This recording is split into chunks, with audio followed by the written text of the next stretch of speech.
Welcome back to another North Carolina Tar Heels basketball podcast here on TarHeelIllustrated.com.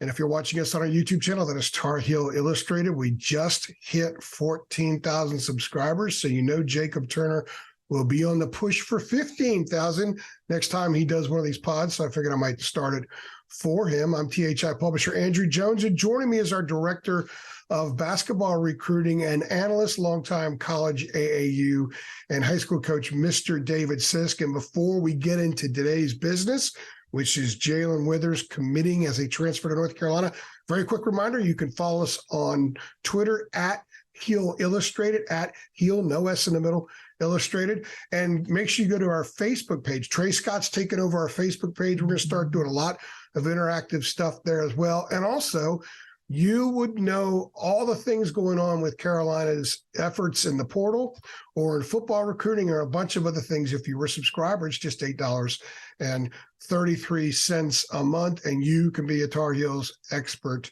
too. David, you're a Tar Heels expert, and I guess now you're a Jae'Lyn Withers expert, 6'7" from Louisville. I've seen him play many times in person for the Cardinals. He's originally from Charlotte. He has transferred to North Carolina very quickly. Some specs there: 8.9 points a game, 5.3 rebounds, 43.3% from the field this past season, but 41.3% from three-point range. He was 40 for 96. I've got a lot of other stats I'll toss you away here in a moment. But your thoughts about Jae'Lyn Withers becoming a Tar Heel? Well, you're a better expert than I am since you've seen him live a couple times. I should be asking you the questions.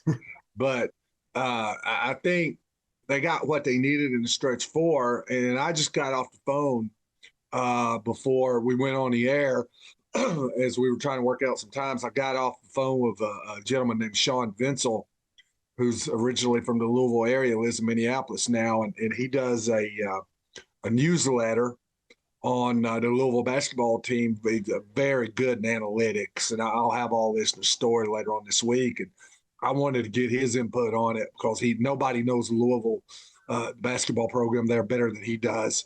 And he said he couldn't imagine a better fit in the North Carolina system than Jae'Lyn Withers. It talked about being able to play. He thought a really good fit around Baycott. And I talked about, how they hit a home run with Manick and Brady Manick, and it didn't work out that way with Pete Nance last year. Pete Nance didn't shoot it well, but he turned out to be more of a center. And Withers is not in that boat. His words are Withers is a true stretch four.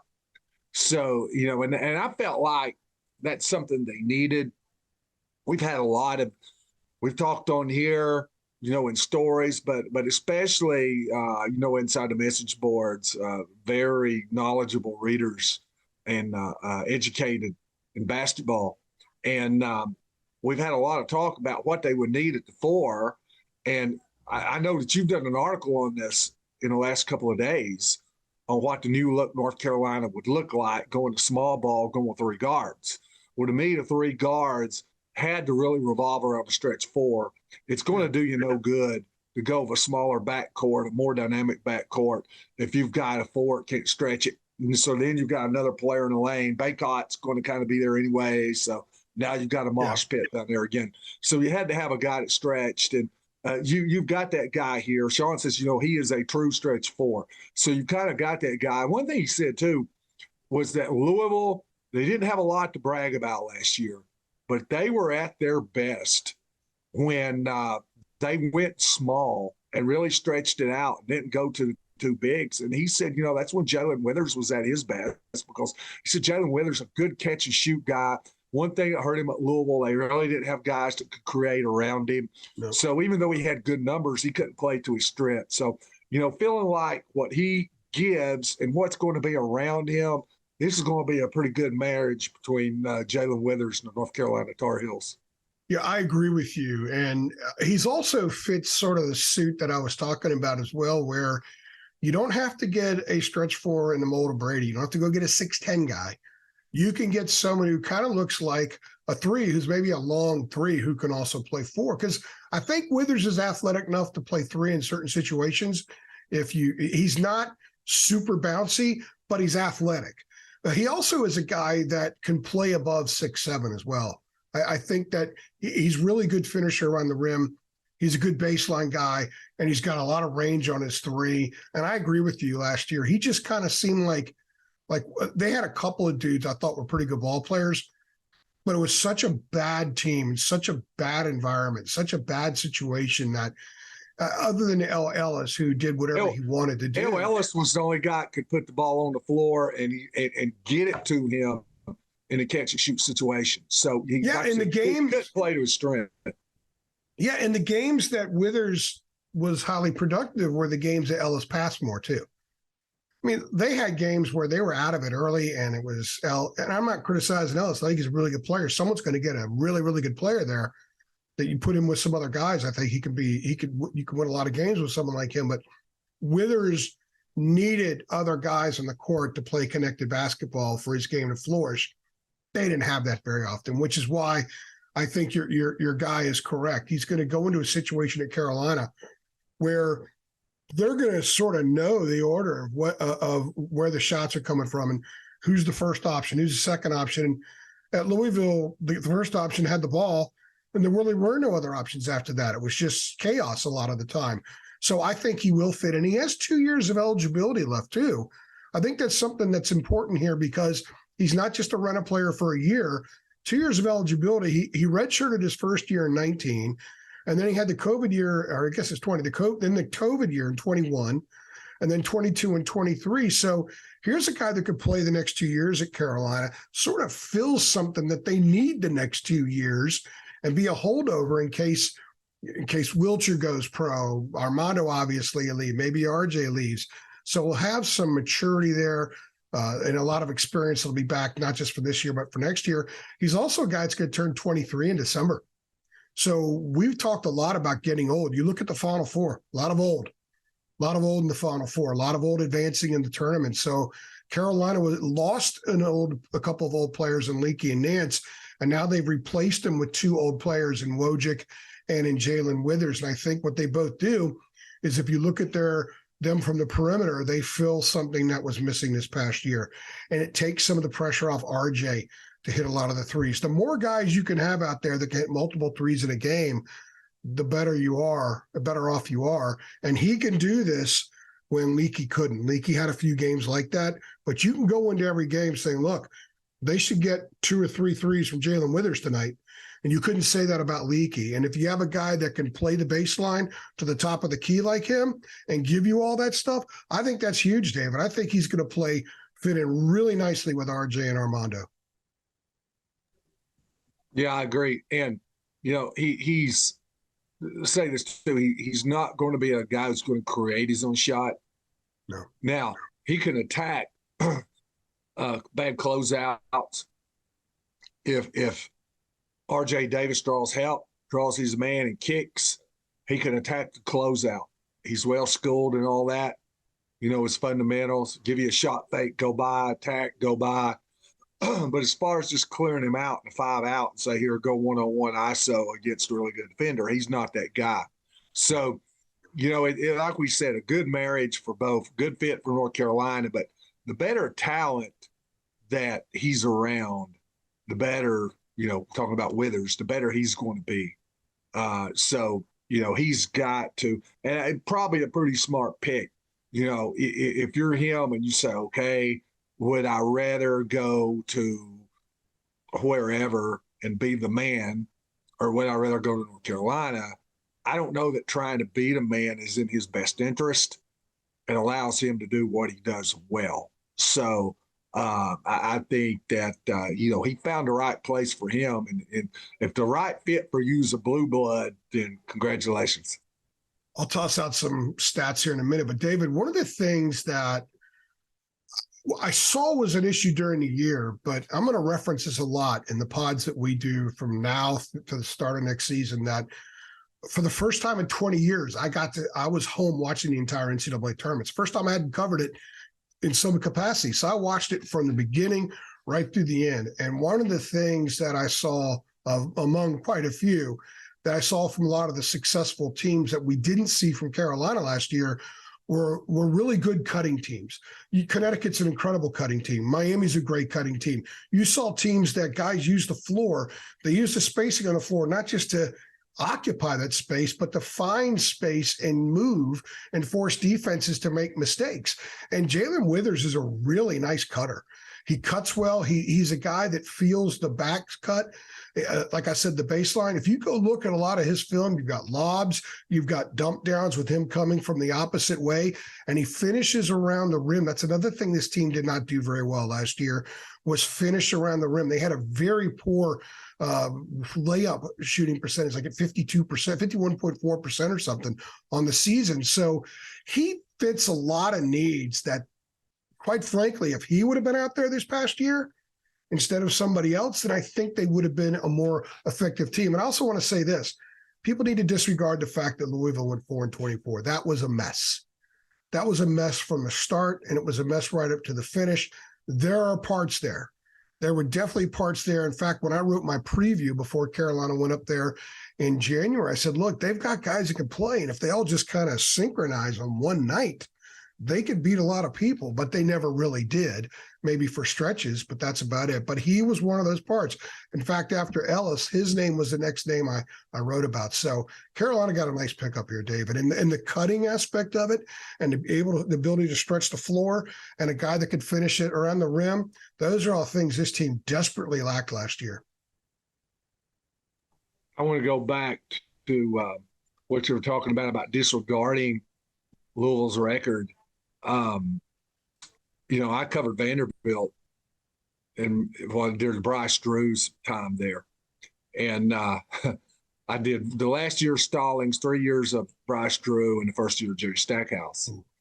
And the Bryce Drew thing in his last year, they had an incredible group that came in on a recruiting class. I don't remember if they won an SEC game or not. They either went 0-18 or 1-17. I'd have to go back and look, but it was awful, and they weren't competitive. So you had Darius Garland, who's in the NBA All-Star games, probably one of the best 3 or 4 point guards in the NBA. You had Aaron Nesmith, who's in the NBA. You had Semi Shatu, who's in the NBA. You had, the power forward that transferred to Texas was a starting power forward last year. I'll think of his name. So, yeah. So you had Adila DeSoup. So you had tremendous players on that team. You got 3 guys in the NBA that was on the team but went 1-17. So, like you say, sometimes it's a dumpster fire, and you start getting injuries and all that stuff, and you just can't. You can't work your way out. Like you say, you've got to look over that part. Don't worry about Carolina getting 1 player from Louisville. Now, if they ended up getting 10 transfers from Louisville, you might want to worry about it. But not. But one will be okay.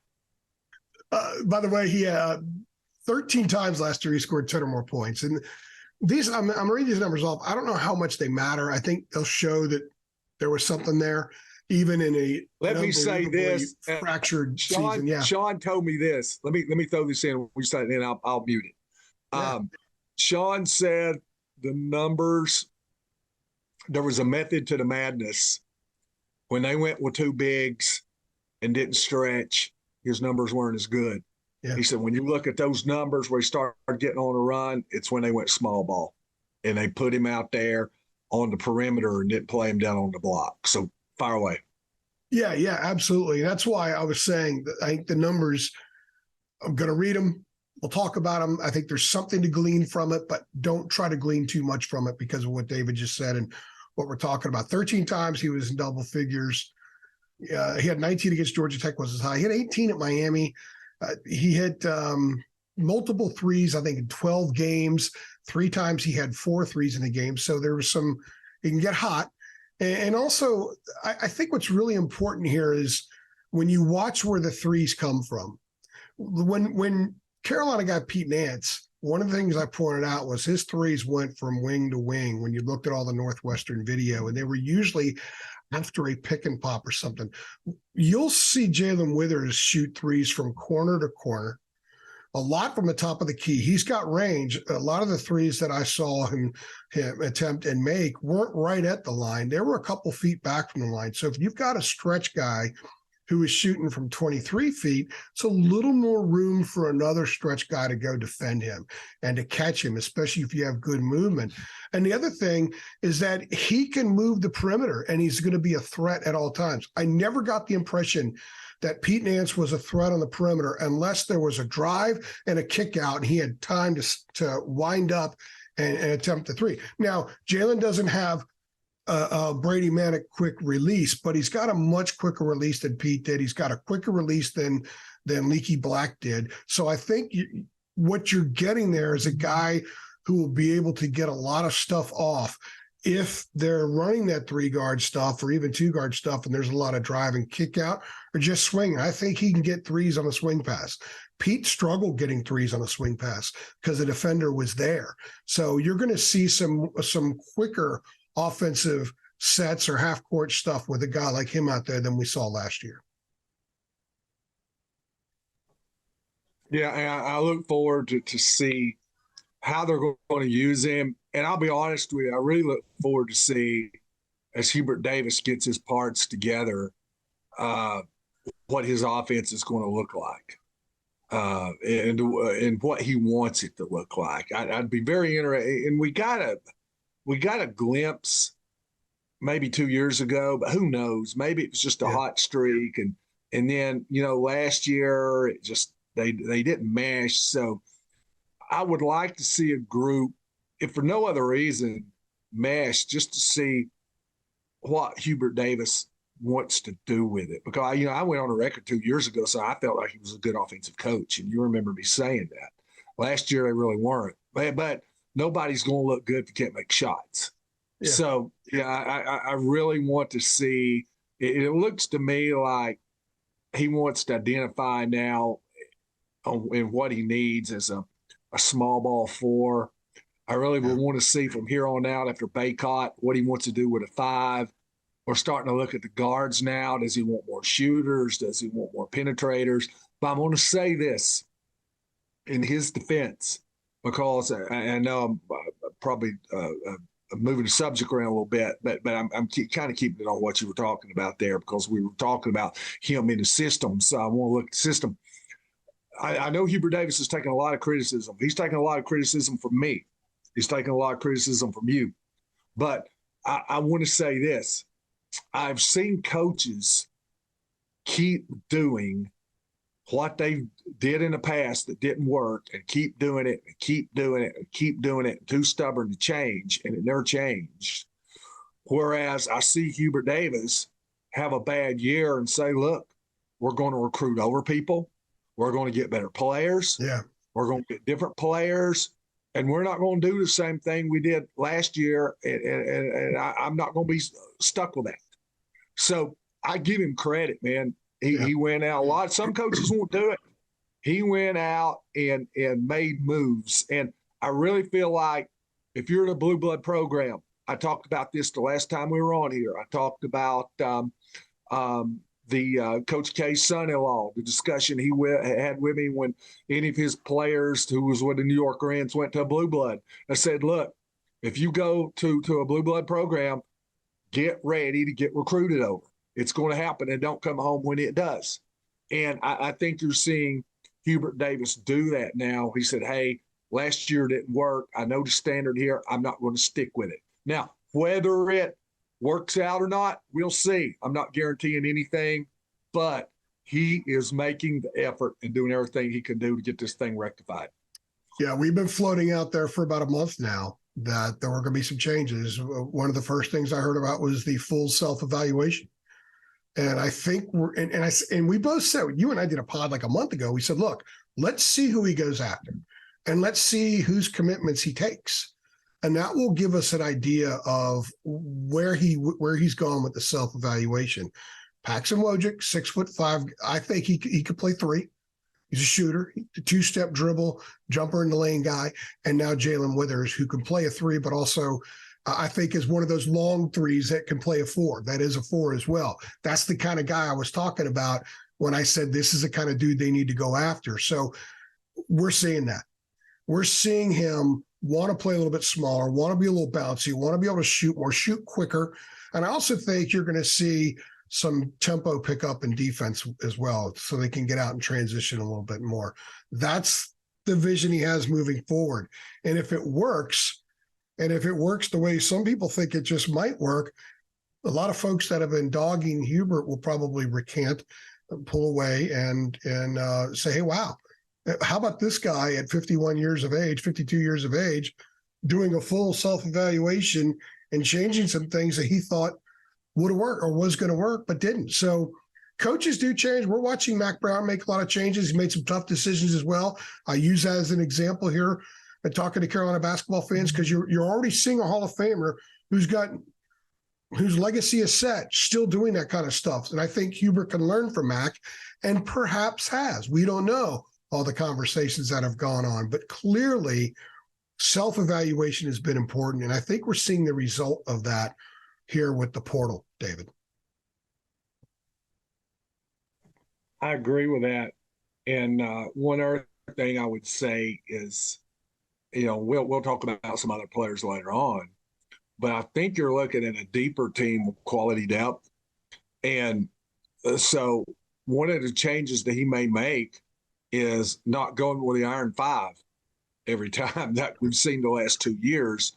And people were last year, where's Jalen Washington? Where's Tyler Nickel? Where's Seth Trimble? Where's some of these other guys? And, year before, once you got down late in the season, and they had some injuries and things happen, but it was a very defined lineup. So I think now maybe if some of these guys come in, and at the time that we're doing this, and it's going to come out, Elliot Cadeau has not made his decision yet on whether or not he's going to reclass, and we think there's a good shot of it. We're also looking maybe Harrison Ingram. There's a lot of talk around him. I still think there's a chance, do they bring in a backup five? They may not. I don't know. So there's still some moves could be made, but this is going to be, to me, a quality roster that's deep. So you can also see the change of philosophy where Hubert Davis, instead of playing five, maybe goes and plays 8, 9 guys a lot, or 8, 9, or 10 guys. So, and to cut down on RJ Davis's minutes, cut down on Baycott's minutes, that needs to be done for the wear and tear throughout the years. So I think that could be another change that we're looking at. I'll close with this, and we'll definitely address this more as the roster finalizes itself, but there's a reason a lot of the guys that left. They were being recruited over, and maybe that tells you why they weren't on the floor. I'm not dogging any of those kids, but Hubert wants to win, and those guys are gone, and he's bringing in other players, more experienced players maybe he thinks he can win with. There's a reason they didn't play. Maybe it's total stubbornness by Hubert. Maybe they weren't very good. As I've said all along, we weren't at practice. We don't know. We get to go to one practice a year. I'm around the team a lot. I thought some of those guys could help. I at least wanted to see what they could do. But Hubert had no problem telling some of them, I'm recruiting over you. So he opened the door for them to make it okay to walk away. So that should tell you something. We'll know more once this roster is finalized, and we can have a lengthier discussion about that. But for now, we'll go ahead and close this out, David.